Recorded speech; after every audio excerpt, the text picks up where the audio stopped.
À chaque fois que je parle des SCPI, il y a une question qui revient souvent. Pourquoi investir dans les SCPI plutôt que dans les foncières cotées? Alors les foncières cotées et les SCPI, ce sont deux investissements qui te permettent de t'exposer au marché de l'immobilier. Le gros avantage de ces deux investissements par rapport à l'immobilier physique, c'est la totale passivité. Tu ne t'occupes pas de la recherche des biens, du suivi des travaux, de la gestion locative, ce sont les sociétés qui s'occupent de tout. Lors de la crise en 2020, les foncières cotées ont subi des baisses importantes de leur prix. Par exemple, la foncière cotée Clépierre a vu sa valeur diminuer de 45% en 2020.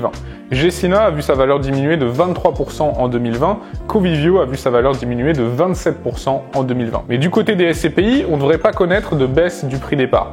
Alors comment expliquer ce décalage entre les foncières cotées et les SCPI, alors que parfois le patrimoine détenu par les foncières cotées et par les SCPI est similaire? Faut-il toujours investir dans les SCPI en 2021 ou faut-il privilégier les foncières cotées? Dans cette vidéo, on va voir ce qui différencie les foncières cotées des SCPI et on va voir quel actif tu devrais privilégier en 2021.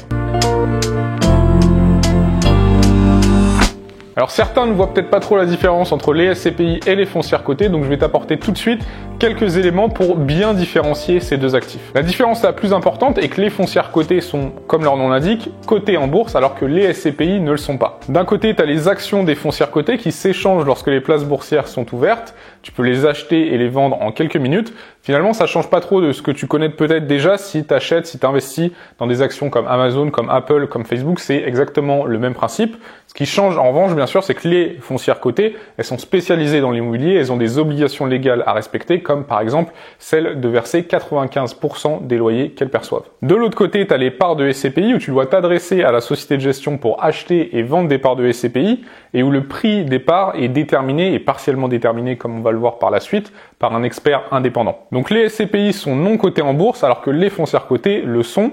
Ce point central, ça entraîne deux éléments importants. Le premier élément, c'est que les foncières cotées sont beaucoup plus liquides, c'est-à-dire que tu peux les acheter et les vendre très rapidement en quelques minutes sur ton courtier en ligne. Pour les SCPI, à l'inverse, le délai à l'achat et à la vente est beaucoup plus long, de plusieurs semaines à plusieurs mois. Le second élément est que les foncières cotées sont beaucoup plus volatiles et corrélées au marché action que les SCPI. Tu peux voir cette volatilité comme un avantage parce que ça peut te permettre de profiter, par exemple, de baisses passagères sur une foncière cotée, mais dans le même temps, comme les foncières cotées sont fortement corrélées au marché action, comme on va le voir par la suite, c'est un avantage à nuancer. On va prendre un exemple pour bien voir cette différence entre les foncières cotées et les SCPI parce que là, c'est peut-être un peu abstrait pour toi. Pendant la crise de 2007-2008, les foncières cotées ont subi des baisses très importantes.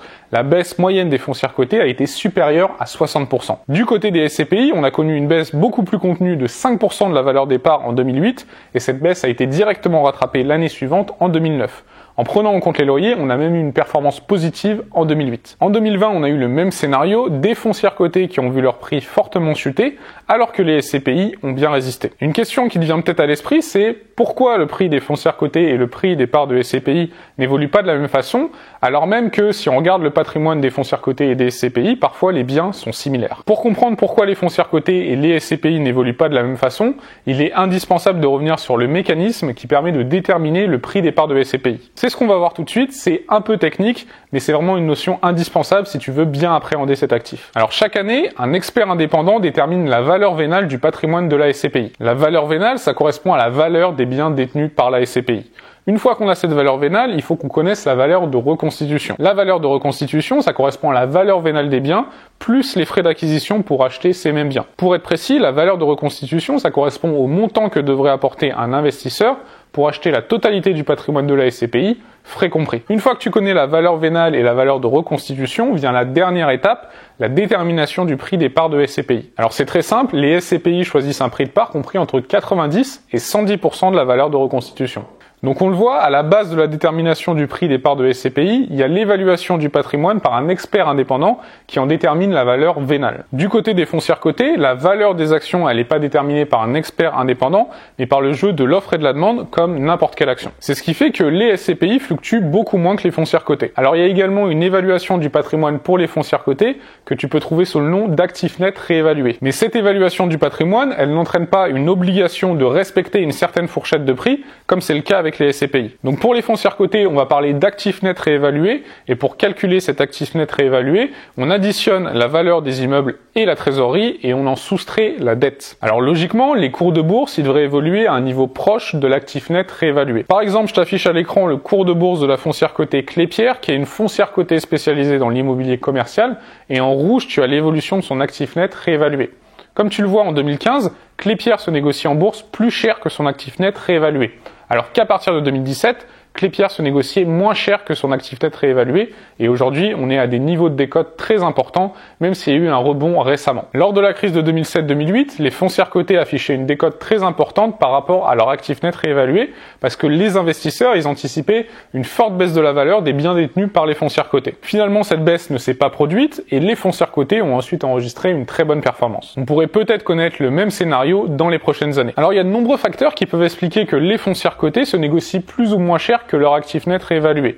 Il y a premièrement le taux d'endettement, la conjoncture économique, l'historique de la foncière cotée, etc. Attention, le seul critère à regarder, ça ne doit pas être l'actif net réévalué, même si c'est un élément important. Par exemple, la foncière cotée Into se négocie avec une décote de 90% par rapport à son actif net réévalué, et ça ne l'a pas empêché de faire faillite. Ce qui peut expliquer cette plus grande fragilité des foncières cotées, c'est leur taux d'endettement qui est plus important que les SCPI. Le risque avec une crise comme en 2020, c'est que la valeur des biens immobiliers diminue fortement, que les loyers ne tombent plus chaque mois et que la foncière cotée doit, dans le même temps, faire rouler sa dette. Si la foncière cotée rencontre des difficultés pour trouver des financements, la faillite n'est vraiment pas loin. Avec les SCPI, tu es beaucoup moins exposé à ce risque parce que, tout simplement, leur dette est beaucoup plus faible. Leur endettement, il est en moyenne de 7,67%, donc ça c'est l'endettement des SCPI, alors que pour les foncières cotées, c'est pas rare de voir des taux d'endettement supérieurs à 40%. Un autre élément que je souhaiterais mettre en avant concernant les foncières cotées aujourd'hui, c'est que si on pouvait parler d'une réelle décote au mois de mars-avril 2020 par exemple sur les foncières cotées, aujourd'hui de nombreuses foncières cotées ont retrouvé leur plus haut. Par exemple, les 3 plus grosses foncières cotées européennes sont à des niveaux équivalents, voire plus hauts que leur niveau d'avant la crise du coronavirus. Par exemple, la foncière cotée Dutch Wonen qui est à son niveau d'avant-crise, excusez-moi pour l'accent allemand. C'est également le cas pour la plus grande foncière cotée britannique, et enfin de la plus grande foncière cotée européenne, Vonovia. Pour récapituler, si tu veux investir dans l'immobilier passivement et que tu hésites entre les foncières cotées et les SCPI, il y a quelques éléments à prendre en compte. Le premier élément, c'est l'effet de levier bancaire. Est-ce que tu veux t'endetter pour investir ?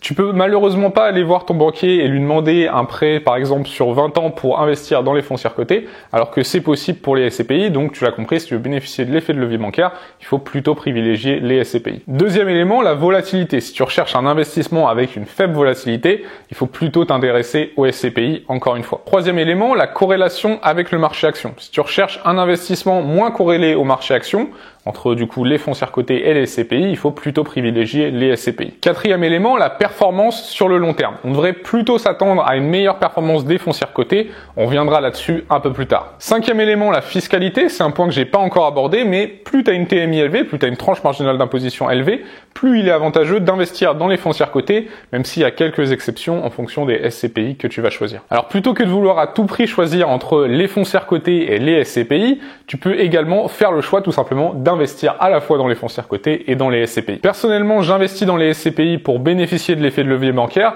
et parce que j'aime bien avoir des actifs qui réagissent pas forcément de la même façon lorsqu'il y a une baisse du marché action. On a vu par exemple lors de la bulle internet, lors de la crise des subprimes ou de la crise en 2020 que les SCPI avaient très bien résisté. Mais j'investis également dans les foncières cotées pour deux principales raisons. La première raison, c'est qu'il y a eu des périodes où les foncières cotées ont surperformé le marché. C'est par exemple le cas de 2000 à 2007 et au début des années 2010. La deuxième raison, c'est qu'elles peuvent jouer un rôle de diversification pendant les crises. Ça n'a pas du tout été le cas pendant la crise en 2020 ni pendant la crise en 2007-2008, mais ça avait été le cas pendant la bulle internet au début des années 2000. Sur la période 2000, 2001, 2002, les actions américaines ont reculé de 38%, alors que les foncières cotées ont progressé de 47%. Donc investir dans les foncières cotées, ça peut également jouer un rôle de diversification pour ton portefeuille boursier. Alors plutôt que cette distinction entre foncières cotées et SCPI, ce qui va être vraiment important, c'est dans quel SCPI tu vas investir et dans quelle foncière cotée tu vas investir, parce qu'on peut en trouver dans des secteurs très différents et des secteurs qui rencontrent des problématiques également très différentes. Par exemple, le secteur de la santé,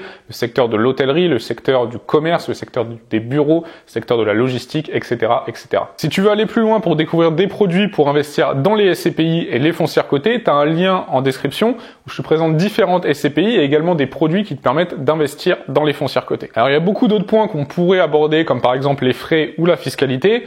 On en discutera peut-être dans une prochaine vidéo, donc n'hésite pas à t'abonner à cette chaîne. Si tu as aimé cette vidéo également, n'hésite pas à mettre un pouce bleu, ça m'aide grandement dans le développement de cette chaîne. Je te remercie d'avance. Si tu es intéressé, je t'ai mis juste ici une autre vidéo pour aller plus loin qui devrait t'intéresser un peu dans le même thème, donc n'hésite pas à la regarder. C'était Benoît, je te souhaite toujours plein de réussite.